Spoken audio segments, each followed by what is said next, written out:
పార్టీలో చెప్పారు కాదు, అందరూ కలిసికట్టుగా వచ్చి మనందరినీ మద్దతుగా ఉండమని చెప్పండి. సిపి గారు కలవడం జరిగింది. ఆయన సానుకూలంగా స్పందించడం కూడా జరిగింది. ఎవడెవడు ఉన్నాడో ఏ పదవి అడ్డు పెట్టుకుని కూర్చుని ఏ స్థలాలు కబ్జా చేద్దామని చూస్తున్నాడో మొత్తం అంతా సిపి గారి దృష్టికి తీసుకెళ్దాం.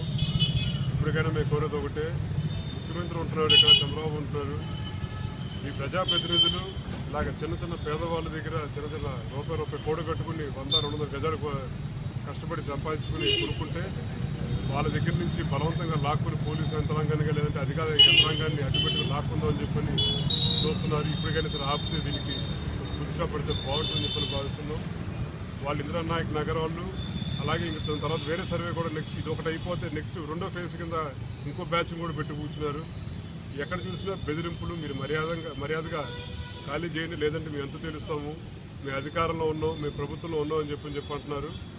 వీటికన్నిటికీ ఫుల్ స్టాప్ పెట్టాలని చెప్పని కూడా ముఖ్యమంత్రి మేము డిమాండ్ చేస్తున్నాం. అలాగే మా పార్టీ వాళ్ళు కూడా దీనికి సంబంధించిన సబ్జెక్ట్ కూడా ఇచ్చి అసెంబ్లీలో దీని మీద కూడా ప్రస్తావించడం కూడా చేయమని చెప్పి